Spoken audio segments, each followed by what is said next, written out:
A partir de hoje, você poderá trabalhar de onde quiser. Vai começar podendo ganhar pelo menos R$ 1.000 logo no primeiro mês. E tudo isso com 2 horas por dia. Está nas suas mãos a oportunidade que você tanto buscava para trabalhar de casa e ganhar um bom dinheiro. Quer começar por quem, Pete? É o Luiz. Luiz. Ladrão. E aí? Então vamos lá. outra coisa pra fazer falar. a pergunta aqui. Não, e agora- Qual a opinião de vocês sobre o Lula entrando no próximo governo? O que acontece com o Brasil?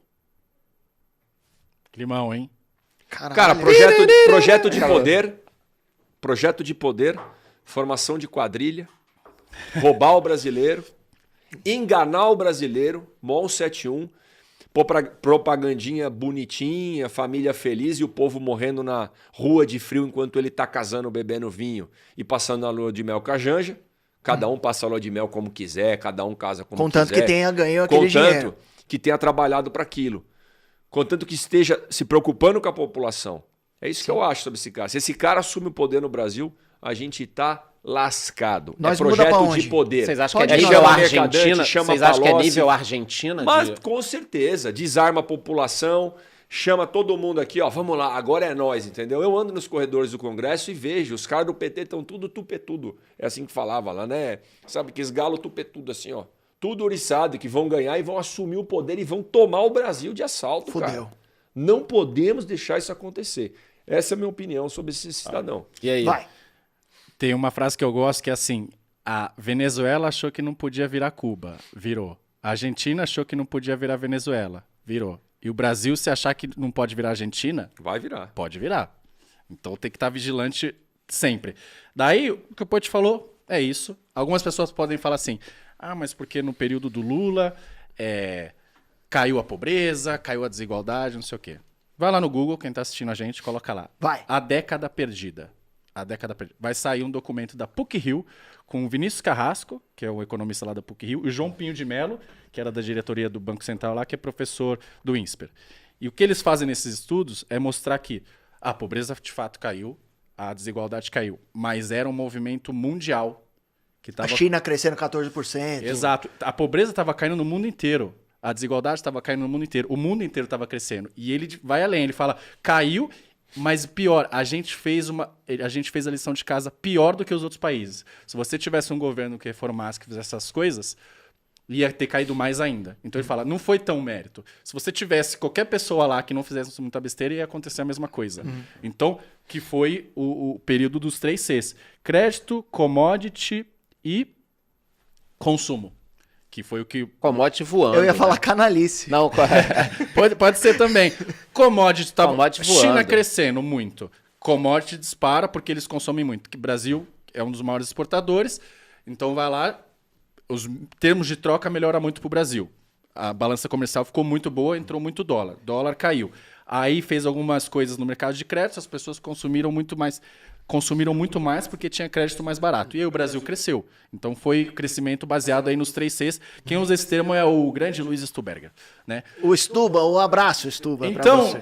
se você falar, teve avanços nessas questões, teve, mas era uma questão do mundo inteiro, né? É Diferente, uma conjuntura, né? Que ele tava. diferente do Michel Temer, se você for pensar na equipe econômica, que fez várias reformas, várias coisas. O que aquele cara fez em 1 ano e meio ali, Ele 2 é, tempos. puta, que aquele áudio que vazou foi uma Exato, pena. era pra gente estar em outro patamar. Outro patamar. E que ele fez muitas coisas. Então, essa é a minha opinião sobre ele. Tá, então, ó, e antes de acabar, Já uma falamos. mensagem interessante aqui. Já falamos que, sobre Não, a gente já estourou o tempo todo do podcast. Estamos Foda-se. quase acabando, mas tem uma mensagem interessante que depois vocês podem dizer só se concordam ou não. É mais importante votar bem para deputado e senador do que presidente. Tem Sem alguém colocando dúvida aqui. Olha que alguma. interessante. Sem dúvida Vocês querem alguma. falar, antes de falar do último candidato, quer falar por que isso? Explica para a galera. É importante deputado e senador do que Cara, a presidente. gente se perde nessa discussão de polarização, de se é Lula ou Bolsonaro, e parece que só discute isso e esquece de pesquisar quem que vai ser seu deputado, quem vai ser seu senador. Pergunto pra galera, em quem vocês votaram para deputado federal, deputado estadual nas eleições passadas? Até senador eles não lembram, né? Quem quiser lembrar, escuta um pouquinho e vai pesquisar sobre o nosso pré-candidato Ricardo Melão ao Senado de São Paulo. As pessoas não sabem, não sabem. Quem é que faz a lei? Congresso Nacional com os deputados. Quem é que fiscaliza um presidente da República? Põe para fora um presidente da República, como colocamos a Dilma. O Congresso Nacional, através da Câmara dos Deputados e o Senado Então o Federal. amigo aqui tá certo. É tão É óbvio que importante tá certo. quanto... É A mais mesma coisa importante. aqui em São Paulo. Não é tão importante quanto, é mais importante.